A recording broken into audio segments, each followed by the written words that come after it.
Hi everybody. Welcome today. Welcome to today's webinar. It's called Integrated Carbon Market, from EcoRegistry to Spherity Battery Passport via Carbonmark API. We are very thrilled to have you here with us as we dive into some exciting topics around sustainability, carbon markets, and latest innovations driving transparency and efficiency across supply chain. So before we get started, let me thank you for taking your time out of your busy schedule to join us today.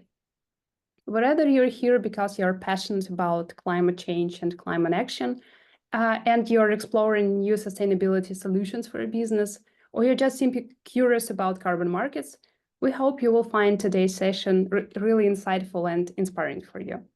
So over the next hour, we're going to explore how seamless integration and interoperability are transforming carbon management, with a special focus on how platforms like EcoRegistry, we have today on the board Sarah from EcoRegistry, and Spherity.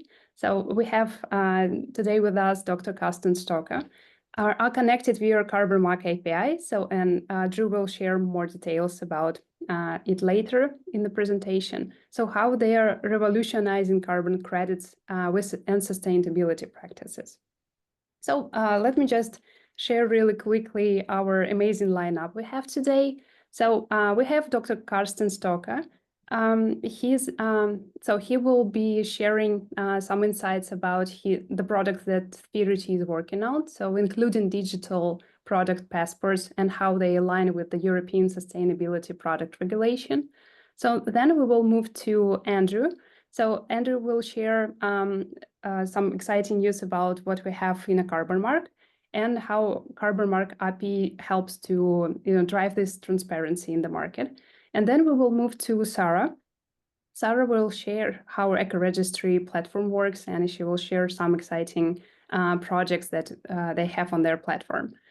So I encourage you to stay engaged throughout the session. So feel free to drop any questions you have in the chat. You can use emojis for reactions if you want to, support the speaker. He will be really happy just to understand your feedback and just to feel it. And there's a special bonus at the end, so just keep with us until the end. We'll just share it after everybody. So, and now, without further ado, let me introduce our first speaker, who will kick things off by giving us an introduction to digital product passports and their significance in today's market. So please welcome Dr. Carsten Stöcker here. Excellent, Daria. Thank you for the nice introduction. And do you mind kind of enabling the sharing again? Yeah, sure. Excellent. Now I can share my screen. My name is Carsten Stöcker. I'm a physicist. So, and as a physicist, I pretty much did a lot of, let's say, calculations on the back of a napkin in terms of how much carbon are humans emitting and what is the impact on carbon greenhouse gas effects and warming of the atmosphere. And I think it's pretty kind of, pretty flabbergasting how worse the impact of human activity is on the environment, on carbon dioxide in the atmosphere, but also on destroying biodiversity, which is even worse, and kind of, let's say, the carbon problem is just part of it. However, I think I'm very excited that the three of us, Carbonmark, EcoRegistry, and Spherity, are coming together to solve the solution or to contribute to a solution, to get the carbon dioxide emissions in a better shape. So I would like to discuss a bit the significance of digital product passports and the EU Green Deal. So European Union is pushing very hard to accelerate a transition from an old economy to a sustainable green economy, and digital product passports are a key component of it. And then I would like to introduce how digital product passports are connected to product carbon footprint, carbon credits, and carbon offset setting. And then I would like to give a demo in terms of integrating the Carbonmark APIs, how to offset a product's product carbon footprint. And we also believe in the rise of carbon neutral products. So for big brands, so we believe when we have full transparency on the carbon side of products, how much carbon have been emitted over the entire life cycle to produce a product, I think then consumers, governments, customs, so they're pretty much kind of looking forward to carbon neutral products. And I think what we are demonstrating today is a way to bring carbon neutral products to the market even today. And I think we can also discuss a bit of funding high quality carbon offset projects, because it's a big problem that you have, let's say, some low quality carbon offset projects in the market. And it's a little bit of double counting and a couple of other issues.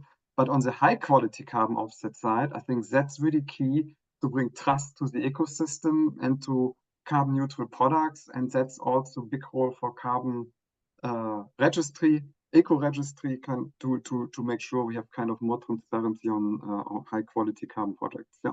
Digital product passports, and the quote, DPPs are critical foundation for the transition to a green and sustainable economy. And this is Ilias Ikovidis, who sets this, advisor of DG Connect, European Commission. And he basically kind of was one of the key persons to contribute a lot to one of the very important regulations, Green Deal regulations of the European Union. And this Green Deal regulation is the Ecodesign for Sustainable Products. It's called the ESPR. And this ESPR, it's pretty amazing because the European Union wants to have, for all products in the European market, digital product passports that disclose the product carbon footprint of a product for all kind of categories, and even intermediate products and steel and aluminium and tires and toys, furniture. The only categories that are not part of it is food, animal food, and pharmaceuticals. You can basically say everything else gets digital product carbon, digital product passport with the product carbon footprint as part of it. And for that reason, we see a lot of transparency. This is not happening overnight. It takes a couple of years. And it's not only the European Union, it's also US. We have similar regulations in place. It's Japan. It's also New Zealand and other jurisdictions. So a lot of countries are kind of pushing forward with the digital product passports, disclosing a product carbon footprint. And here you see one of the signature regulations. That's the EU battery regulation. And if you look in the timeline, that's the earliest obligation for any product category in the European Union. And it's to disclose the carbon footprint of each battery in every electric vehicle by February 2025, and only a few months. Yeah? I think this is a very big problem to measure product carbon footprint. I think today we will not discuss too much. So what are the requirements? What are the standards? What are the methodologies to calculate a product carbon footprint?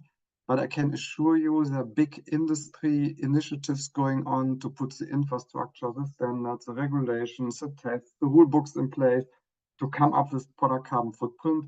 And by February next year, so people have to disclose it.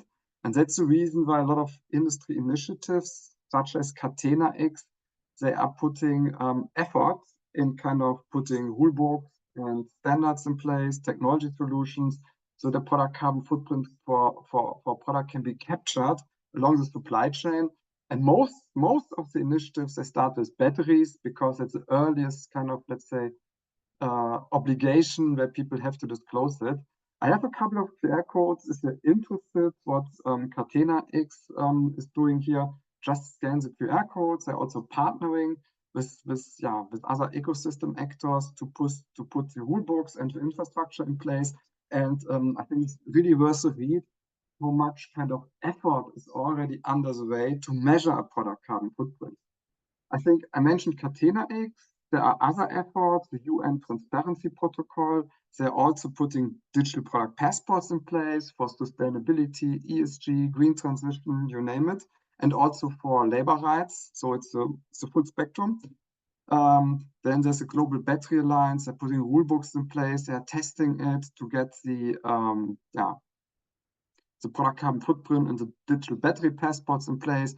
Then there are other ecosystems, Catena-X, manufacturing, they're doing the same. A battery passport project. They have developed world-class content guidance, data standardization, demonstrators, architectures, how to do it. It's going in Dean spec, it's going in JTC 24, and JTC 24 is a big working group, standardization working group, standardizing digital product passports in the European Union, and projects such as Surpass are also doing this. Most of the work right now is being done on upstream supply chain until a so-called economic operator, because anyone who's putting products on the market is an economic operator, and by law they're obliged to deliver digital product passport and a product carbon footprint. And then you can think about a lot of use cases for vehicles, for product, in terms of circular principles, extending the use and optimizing the use phase. So longer use, more utilization, less waste, and of course, responsible take back. Also, critical raw materials to extract them, to reuse, recycle, refurbish the products, so that we have longer duration, that we keep critical raw materials in our jurisdictions and don't ship it to, let's say, to the global source, to dump it somewhere. And that's exactly what the Green Deal is about: have sustainable, responsible practices, how to deal with products, extend their life cycle and recycle them. And the digital product passport is the key ingredient to do this. Now, let's assume we have the product carbon footprint data in place, yeah? So we upload them in a product passport. So there's a product passport for entire batches, for serialized products, yeah, whatever you think about it. So there are more benefits. It's sustainability regulation, it's carbon, yeah, whatever, carbon transparency, it's product safety, product authenticity, value-added services, customer engagement, circularity, process integration. You can think about a lot of use cases beyond regulatory compliance if you have a digital product passport in place. Now we have a digital product passport in place and we know the product carbon footprint. And what we basically did at Spherity, and I will demonstrate it. So we integrated Carbonmark API. So in one click, a brand, a manufacturer can basically say, oh, this is my product carbon footprint, let's say for a batch or for a product. And then I would like to offset it with one click. The human can do it, but also a system user can do it, can call an API. And then you basically buy an offset certificate, compensate offset your product carbon footprint of the product, and suddenly you have a zero carbon product in place. You push this to the market with full transparency on the upstream side. How much carbon emissions did we have on the one hand, and on the other hand, you have full transparency. You offsetted it with a quality carbon offset assertion projects, yeah. And this is basically then the connection to EcoRegistry. And on this slide, you see how it all comes in place, yeah. You get the data, product carbon footprint in the passport, then you decide to offset it. You integrate Carbonmark API, we get a pricing, we buy it. So we buy the offset, and then it's further integrated from the Carbonmark side into EcoRegistry that has the full provenance of the carbon offset asset. And I can put verifiable provenance in front of my customers so that they believe me and that I don't do greenwashing, because this is also what the European Union does not want to have. They put the Green Claim Initiative in place, and it's specifically to prevent that companies are misleading their consumers by fake or whatever misleading assertions about product and their product carbon footprint. And that's a Green Claim Initiative, and with the full verifiability upstream, and then on the product carbon offset, also on the carbon offset provenance, then you have also verifiability to the customer, and then you have fully trusted zero carbon products in place. And I think this is unprecedented solution that's here in place, that Spherity, Carbonmark, and EcoRegistry put in place. Now, let me have a look. I will quickly share to what we have done here. This is, by the way, a cathode material. In a battery, you have a cathode and an anode, and then you have electrolyte. But here you have the cathode material. So as a physicist, I haven't seen this before. It looks like coffee beans or droppings, yeah. But in reality, it's a cathode material. And that's a digital product, a digital material passport, because that's not a finished product. It's going finished good, sold to an end consumer. It's a component, it's a material. It's called a digital material passport of a cathode. And then typically you have information like, okay, so who was the manufacturer? So we did this the big chemical company. So what is the material? You have some batch information, densities, specific energy, thermal stability, the voltage that the cathode is operating, maybe whatever, safety certifications and so on, supply chain information, child labor, human rights, and that's also nice. And so this kind of information, maybe in a different format, we will have soon when we buy a product in the European market. It's not only about, let's say, sustainability and the environment, it's also about labor rights. Yeah? So here you see that you can, as a participant, as a recycler, you might want to have more information. You log in with your recycler credential, and then you have more information, due diligence, or whatever, can be customs or an agency. So they log in with their role credential, and then they get the due diligence, sustainability information, EU taxonomy disclosure, third-party supply chain assurances, or as a recycler, I can get the kind of, let's say, destruction information. How do I get the cathode out of the battery? At which temperature do I have whatever? Have to separate the elements and to recycle and reuse it. That's all part of it. You have a bit of the material composition of this type of cathode. It's called nickel, manganese, cobalt cathode, but there are also other elements in it, at least according to this example. You see this chemical composition, that's what you need to recycle, and a couple of more information. You can check this out your own. What's also nice, in some cases you want to know the origin, and this is interesting for the global south, because we don't want to put too much burden on the small, medium enterprises. Artisanal mining, small scale mines in Africa, they cannot afford a full digital infrastructure. Sometimes they're more digital than companies in Germany, but let's assume they cannot afford it. So we are also working, and that's a big trend, to deliver, let's say, simple bootstrap solutions, so that small companies in Africa, global south, somewhere else, so they can deliver assertions, kind of country of origins, some other assertions, that they can participate in the global economy, because it's about fair participation in global economy, and we cannot lock them out because they cannot bring their digital certificates. Anyway, so work is underway to do this, and then you see this mine, and where is it, and who owns it. In this case, it's kind of a venture, kind of co-owned by China. Sometimes it's also important. You would like to know who is the beneficial owner and the control structure of the mines, and we have this. But today we are not here for this information. We're here for product carbon footprint. In this case, it's a cathode. The cathode material has kind of a carbon dioxide emission of 0.8 kilogram. And now let's assume we have a batch of 1,000 of this. This would be 800 kilogram, so 1,000 cathodes. And what we basically did here, so we integrated in an API a carbon footprint. You have the PCF certificate with all the product carbon footprint information. Now I would like to kind of to go for a carbon neutral cathode. And then I get a price via the API of Carbonmark. In this case, I have bought it. I've really bought the certificate for 1,000 virtual cathodes, because I'm not producing cathodes. So I bought it, and then so in this case, I already bought it. I got the certificate here. Oh no, and now it's, I think, downloading. Let's look what's happening here. I've downloaded too much. Maybe it's not downloading today.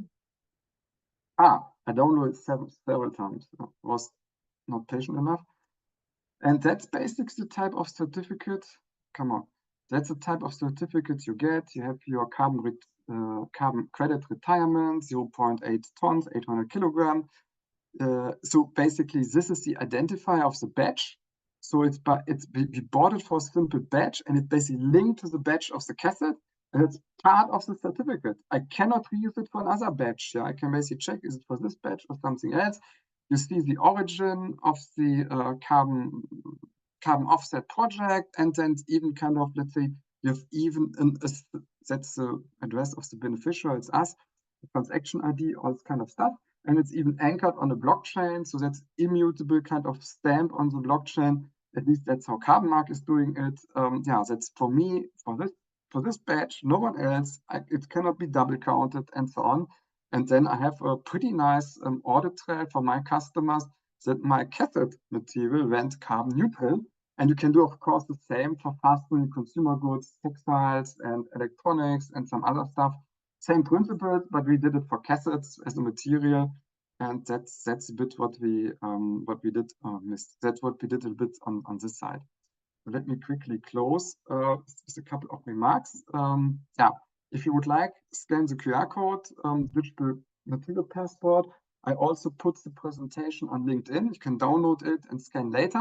If you go to my LinkedIn account, Carsten Stöcker, Spherity.com, but you might have did this. And even for T-shirts, this is where people have a lot of kind of textiles, electric vehicle batteries, textiles. You combine it with some marketing mechanisms. You might want to kind of link it to a mystery box, and then people scan it, see the PCF, but then they participate in the mystery box. They have scanned it. You have a much better customer engagement. So it comes with additional benefits, two sides on one coin. On the one hand, sustainability, Green Deal. On the other side of the coin is the customer engagement and marketing incentives and better experience. And even there, we did an experiment and we measured it with e-commerce products. If you combine a product on e-commerce, you combine it with digital product passport and with a nice incentive loyalty marketing initiative, usually you have product returns. If you do it, the number of product returns is reduced by 10 to 20%. If you combine the product DPP in an intelligent way with some marketing loyalty incentives, you reduce your product returns by 10 to 20%. And even this is a very important contribution to a circular economy, because we reduce waste and we reduce logistics and whatever, and carbon emissions, because the product's being returned by a big truck. That's what we don't want to have. So at Spherity, we have 3 products. Vera Studio, this is Web 2 for simple DPP publishing, rapid prototyping, full production. Then we have a Vera SSI, where we have full verifiable trust chains in terms of data provenance, where's the data coming from. I can check this. I cannot tamper with the data anymore. And Vera X for industrial products, we include this in ecosystems such as Catena X, and that's more kind of for the industrial side. And before I close, I want to show this because that's also a nice feature. So when we sign the information, the assertions about the product, we don't want to tamper, we don't want to mislead the customers. So this is how we integrate it on our side. This T-shirt has a lot of information. It's kind of bound to trust domain. We can verify all the information, and then the customer sees that the product is authentic, that the information are authentic. No one is kind of misleading customers. And that's really, really kind of a big step forward in terms of improving customer trust in our products. And that's a prerequisite for all the Green Deal and DPPs to work, because if customers don't trust, then the information doesn't matter. People don't change their behavior. And in the end, we all would like to transition to a greener economy, greener, more sustainable economy, and DPPs as a foundation, as the EU Commission said. And I would like to really underline, based on the work we're doing with leading companies that are leading the way to circularity, that's really what you get out of the technology. And I encourage everyone kind of to participate in this movement. Daria, over to you. Yeah, Dr. Stöcker, thank you so much for such an insightful presentation. So let's move to our next speaker. So Andrew, could you, please, just give me a second. Sure. Yeah, we'll get the presentation up there. But Dr. Stöcker, thank you so much for that insightful presentation there. So let's see, do we have everything up? Yep. So today, I'm excited to discuss some of the most pressing challenges from our perspective in the carbon market today, as well as ways that at Carbonmark we're approaching solving them, particularly focusing on concepts like interoperability, transparency in the market, and automation. So my goal today is to showcase how Carbonmark is driving change for a more interconnected and ultimately impactful carbon market. can go to the next slide. There we go. So many organizations today in the market really struggle with interacting with the carbon market, and that's due to its siloed nature. So in particular, there's myriad brokers, exchanges, marketplaces, and registries that don't often share the same infrastructure. So in short, they're not able to communicate or send assets in an easy way. And these silos create a number of challenges. You have opaque processes for offset sourcing, for example. You have asymmetry of information, price risks, and quite a few time-consuming procedures for carbon offset sourcing. And these challenges are really at the core of what Carbonmark is working to address. So our products are designed to make the carbon sourcing process more streamlined, transparent, and the market infrastructure more connected. So before diving in, let's take a look at a few of Carbonmark's metrics. So we have over 160 carbon projects integrated across a number of different carbon registries, including EcoRegistry. And we've offset over 900,000 tons within our ecosystem on behalf of our clients. All of this is enabled while operating on the carbon neutral Polygon blockchain. And we operate on the blockchain because of the traceability and the transparency benefits that brings to us. And we also have an international team working across 6 global locations to help make these achievements possible. So one of our standout solutions is the Carbonmark API. It's designed to connect platforms and systems and integrating carbon offsetting directly into some new or existing workflows, like those outlined by Dr. Stöcker. So one of the challenges that we faced in the early days leveraging blockchain technology was really providing an easy way for our users to connect to the assets that were on that infrastructure. The API was originally born out of this as it provided a more intuitive interface for software developers to utilize carbon credits that were hosted on Carbonmark's platform, including by automating purchase and retirement flows. Our technology provides a seamless solution to move credits from registry accounts to our platform, where they're then made available to our API clients. And those could include e-commerce companies, automated emissions analysis and offsetting, or kind of, as we say, carbon SaaS companies, and others. So the API is a key piece of how we're working towards building a more interconnected carbon market, where transactions are fully traceable all the way from the issuance of the credits to their final retirement benefit. So essentially what this means for other software builders is that they can embed the positive impact that carbon mitigation removal projects have on our platform and indirectly into their own products and services. So given that the underlying infrastructure we're using to achieve this, we have better data consistency, traceability, and transparency across the carbon market value chain. Ultimately, we believe this will lead to greater environmental impact and greater assurances to end buyers that what they're purchasing is contributing towards having a tangible impact. Now, to take that a step further, we're already working on integrating live what's called digital monitoring, reporting, and verification, or DMRV, data for one of our novel carbon removal projects that we're supporting. So this information is also embedded within the carbon credits on our platform. So you have more live insights into the impact of these projects. And this is all about providing a more auditable and secure information trail for the carbon credits transacted on our platform. So one of the things we've done is we've built the Carbonmark Resource Hub. This has everything that developers required to get started immediately.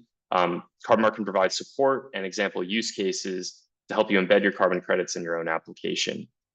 Whether you're a payment gateway, e-commerce company, or emissions consultancy looking to offer your clients a greater range of carbon credits, our flexible API makes it easy to connect to your own users and clients with impactful carbon projects. So let's break down the key benefits here of using the API. And in particular, across supply chains that Spherity is exploring right now. The API enhances transparency. You're able to ensure visibility across the supply chain, and that's important to maintain trust in the market. The API also automates carbon credit procurement, and that provides a basis to build new applications that leverage carbon credits. And finally, it's creating a more unified and connected market while enhancing collaboration and really improving market intelligence. Because again, you have that transparency there, so you see exactly what's available, the current pricing, and you have an audit trail for all of the carbon retirements that have taken place. So in closing, we really believe that interoperability transparency, and automation are key to scaling up global sustainability efforts. Carbonmark, together with Spherity and EcoRegistry, is really proud to be at the forefront of some of these innovations and offering solutions that makes it easier for organizations to meet their sustainability goals.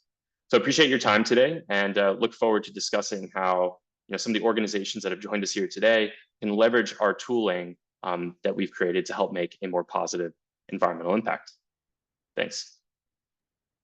Yeah, sure. Thank you, Andrew, for it. It has been a pleasure to listen to you and just to share your vision of the future and the product. So, and let's move to Sarah. So you will be closing I think that today's webinar. So let me just mute.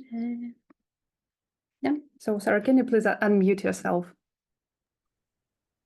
Yeah, cool. Perfect. Okay, thank you, Daria. So I'm going to start. So thank you for this invitation for this webinar today. So today I'm going to talk a little bit about what EcoRegistry is. So one of I think the biggest challenge that we face in our daily, we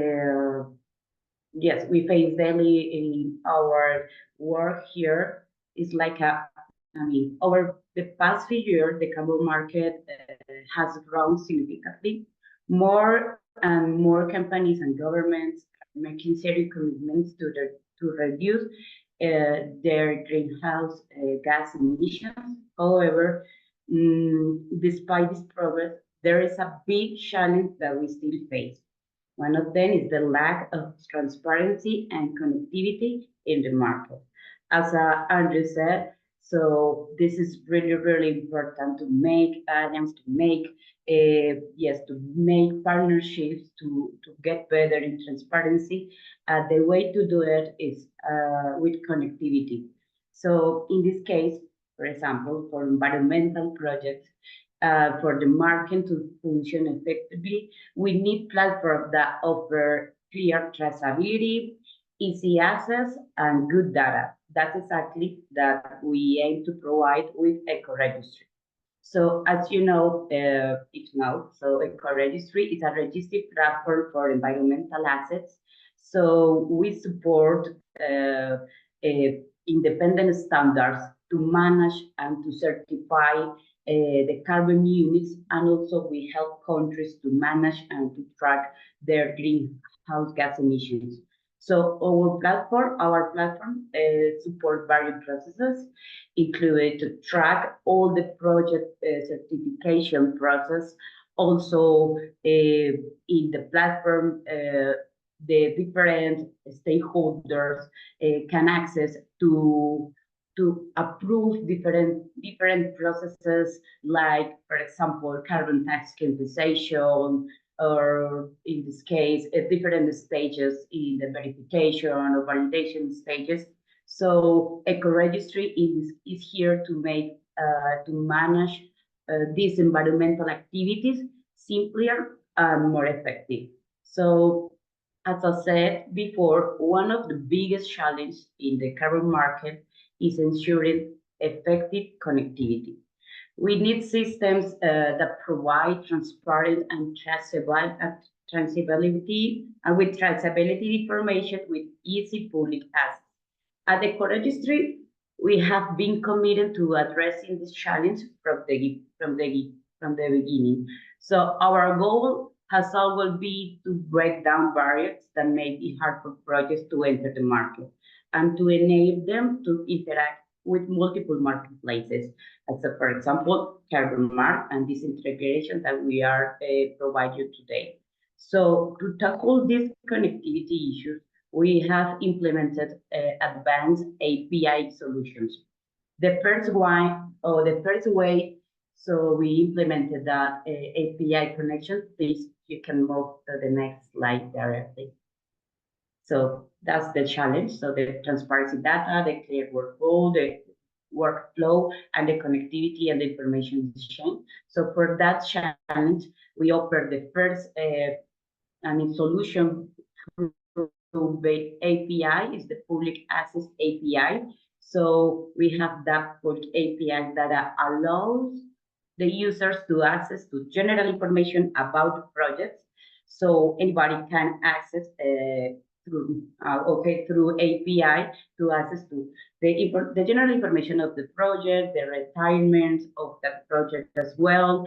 And this API lets to this platform creates like a representation of EcoRegistry assets on their own systems. So that's a way to do it. Also, the API ensures that all information is transparent and accessible to everyone. Also, in this public API, we also any user can access to the platform and can download an Excel file. This is free and public, and in this Excel file, they can access to all the information about the project, like the serials number, the quantity of the carbon units issued, or the retirements that the project has. And also, I mean, the second way that we offer the solution in connectivity is the private API for marketplaces or exchanges. So we offer this private API. We use a private key to connect with marketplaces and exchanges. So this API lets also this platform creates like a representation of EcoRegistry on their own systems, and the users that use our platform as well, so can access or can use this platform or this business model in 3 ways. The first one is like the users can log these EcoRegistry units and then transfer that information about this assets to other platforms. On this platform, users can use different business models to access to the market and to make transactions. So that's the way, for example, that we work in this connection with Carbonmark. So where the users can access to Carbonmark to see all that information that we provide through API through that connection with EcoRegistry. So the people can access to see all the general information about the project. So we make sure that all that units are logged in the EcoRegistry system. So for that information purposes, for buy or sell purposes as well. And the second way that the users interact with this connection is like if a user has an account in both accounts in EcoRegistry and another platform, in this case, for example, with Carbonmark, they can transfer units back to EcoRegistry. This is the way that we can show that we can enhance or we can ensure the real-time connectivity, that the units can be unlocked and then used again in our platform as needed, so the users can use it in that way. And the third way is like if a user wants to initiate any retirement from another platform, let me know, like in the Carbonmark, so they search project information, they are interested in one of that project. So all the relevant information that is important in their retirement certificate as a the final beneficiary or the purpose of the retirement, if this applies, for example, for any carbon tax compensation, is sent back to EcoRegistry. That's information. We then complete the retirement process and ensure all details are public to all the users, and that's the way that we maintain the full transparency of the project. So once you access to the information about the project in our platform, you will be able to see all the retirement process that the project has, and also you can see or you can download the certificate as well in our platform, as well in the other platform. I mean, it depends on the business model. In this case, with Carbonmark and Spherity, that's the way that we are working together to do that, to make this carbon market with yet facing that lack of transparency of information. So, I mean, our API solutions are designed to provide and secure connectivity in the carbon market. So now I'd like to show you a video, a short video from us, so that show how our solution works in practice.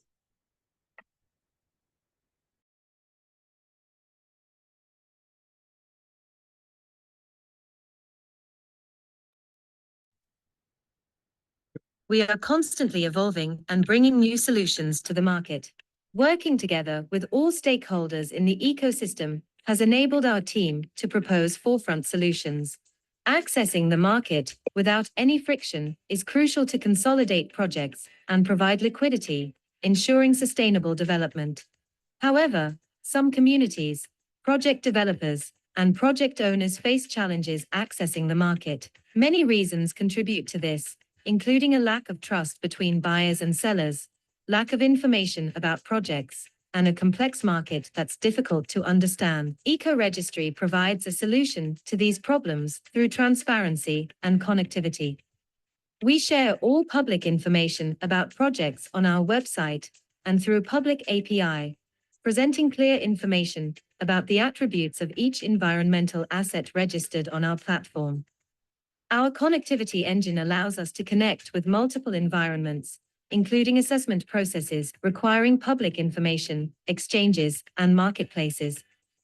This is done through various technologies, including legacy systems and our tokenization engine, connecting to the web environment. The publicly available information can be accessed in different ways, downloading an Excel file for issuances or retirements through our website, or companies assessing projects can connect to our API engine for automated information requests. To request an API connection, please contact us to generate your connectivity token. Connecting to exchanges and marketplaces requires sharing private information. This information can only be shared if the holder of the units in EcoRegistry also has an account in the exchange or marketplace they want to connect to. For this purpose, EcoRegistry establishes an API connection. Users select the specific units they want available in the marketplace, and these units are blocked in an omnibus account. The information is then shared with the exchange or marketplace.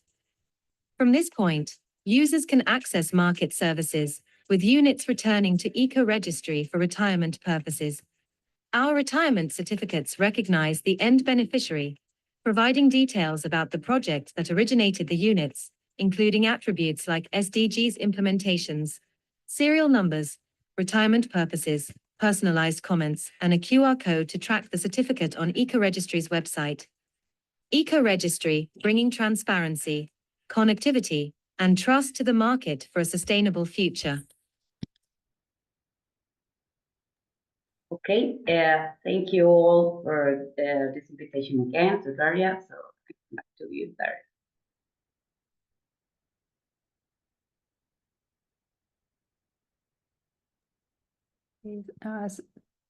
Sarah, thank you so much for the videos are always so nice to watch. I really love this one. Okay, and thank you so much for sharing the story behind the EcoRegistry. So I think it's really valuable for everybody attending and listening to us today.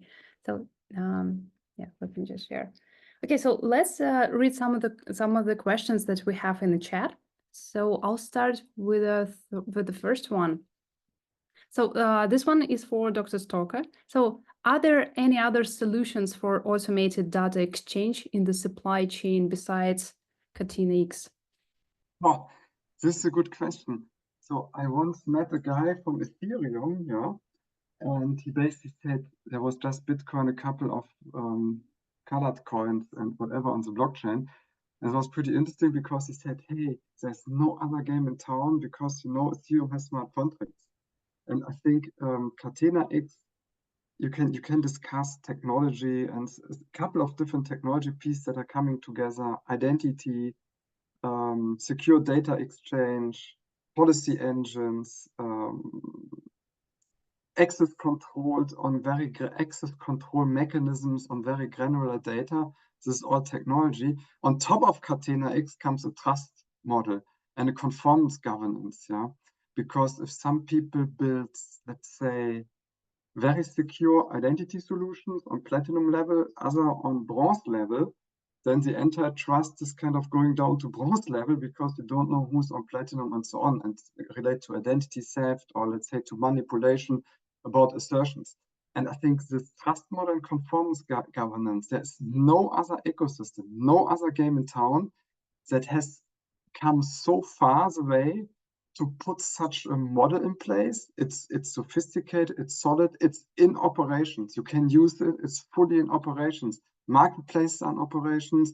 So we have a digital battery passport solution on the Catena X marketplace. And it was assessed, it went through a conformance assessment. It's a proper solution. I think there's no other ecosystem has come so far. And Catena X, it's a kind of a European project. It has hubs in Mexico, United States, Canada, South Africa, China, Japan, South Korea, and other countries. So it's really a bit of a global movement, and that's what you need to put such a trust and data exchange infrastructure in place. And I don't know any ecosystem has come so far the way to deliver such an infrastructure. And for me, there's no other game in town. Yeah. Yeah, thanks for sharing. I hope, yeah, we've answered your question. So the next one would be, I think, for Sarah and Andrew. So what are the differences in services of EcoRegistry API and Carbonmark API? So could you please share this one? Sure, Sarah, maybe you can start with the EcoRegistry API, and then I'll carry that over to what we do from that. Yes, of course. So I think that the big difference between the Carbonmark and us is like we are just a registry platform. We are like a stakeholder in the carbon market. So we just offer the solution for independent standard to certify the projects, for certified projects in the carbon market. So we ensure that all the information of the project with the verification or the validation stages that happens in a project, it happens with transparency and traceability in our platform. Once the project is certified by the standard, so you will be able to see the certification of that emissions or that emissions like that. So that information is the information that we share with different platforms. In this case, for example, with Carbonmark, that is a marketplace. So in our platform, you don't be able to commercialize in that way. So you don't be able to purchase the project. You just only see the public or the general information and what happened with that project during the certification process. That's the way that we work, because we work with different standards as for example, Sir Carbono, as Asia Caribbean Institute. So all that project that standards in the carbon market certifier, so will appear in our platform. So we just only share that information. I don't know if Andrew can put that. Sure. Yeah. Thanks, Sarah. So once we have that information from a registry like EcoRegistry, it's listed on our platform. Now, we see ourselves as a peer-to-peer marketplace, essentially, right? We work with project developers across a number of different certification standards. So we have connections with other registries as well, and we aggregate all of that information and the assets themselves, the carbon credits from those registries on the platform.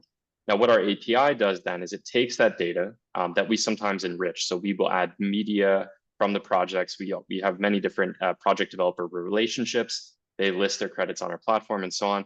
And we take all that information and then we make that available through what we call carbon retirement API. Now that means that then other people like Dr. Stöcker's company can take the API, specific projects from that, and then just have a button on their website for people to be able to purchase and retire a certain asset. Now, the other thing is that people can use the API and they can pull together different projects and create their own carbon products from that. So it may be, for example, that you want to take, let's say, a blue carbon project, a renewables project, and some other type of forestry project, and create a specific carbon product from that. Our API allows you to do that. So it's really just to serve as a building block for people to create new ways of aggregating demand for the carbon credits themselves that may come from a place like EcoRegistry, or they may come from other registries as well. Yeah, thank you so much. I hope this covers everything. Oh, cool. Thank you. Yeah, so the next question, let me just scroll to the part. So Andrew, can you please provide examples of your clients that have integrated the API into their existing workflows, and do they see any impact on their sustainability efforts from that? Well, I think I'll highlight two things. One, I think, is just in regards to inventory management. The companies that use our API are able to access, over about 15 million credits that are actually on the platform, again, from a variety of different certification standards and so on. So they don't need to hold inventory because these credits are already listed by a variety of different project developers and so on. What that means is they don't have to tie up working capital to make sure that they have inventory for their clients, right? They can just call the API, select which projects are available there, how many credits they want to purchase and so on, and then, execute that retirement. The other piece is in regard to, I would say, fractionalization, which I think opens up some interesting use cases. So we have some companies that are doing automated emissions analysis for different products. For example, there's a company that's working with car fleets in Italy, for example. And, for a certain usage of a car, you may just be using, let's say, half a ton or a quarter of a ton of CO2 being emitted from that. And so through the API, with certain classes of credits on the platform, you can choose to just retire that portion of the unit. It's all secured through our system. You have the certificate automatically generated from that. And again, because we're utilizing blockchain infrastructure underneath all of this, you have a fully traceable chain of custody showing that purchase and that retirement of the carbon unit there. And then that information is communicated directly back to the registry. So I think it's the flexibility of the API that opens up some new use cases, which is so interesting for some of the clients that we work with. Yeah, totally agree. Okay, and maybe the last questions, and we will just wrap up the webinar. So this one for Dr. Stöcker. So the use of cases like digital, DPP and DPP, digital product passport, etc. by Catinix are only developed for automotive industry, or actually also for other industry supply chain? And the question mark. Yeah. I think so. There's a lot of work going on for other supply chains in the energy sector, in the chemical sector, aerospace sector, logistics sector, textile sector, food sector. I think other sectors are kind of trying to put something similar in place, and Catena-X is a kind of a blueprint for them. Yeah.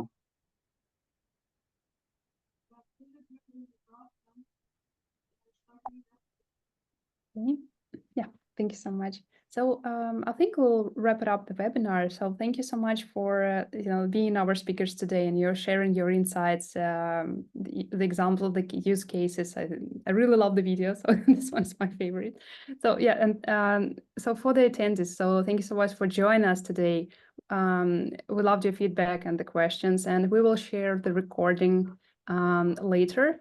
And we will share some extra bonuses for the people who stayed until the end. So, and just look out for the emails from us. And we will share the contacts of the speakers if you want to reach out and to talk to them directly. So you'll find all this in an email. Okay, and thank you so much for joining us today, speaking today. So it's been quite a pleasure for everybody. Okay. Super. Thanks, everybody. Bye. Have a good day. Thank you for having me. All the best. Bye. Thank you.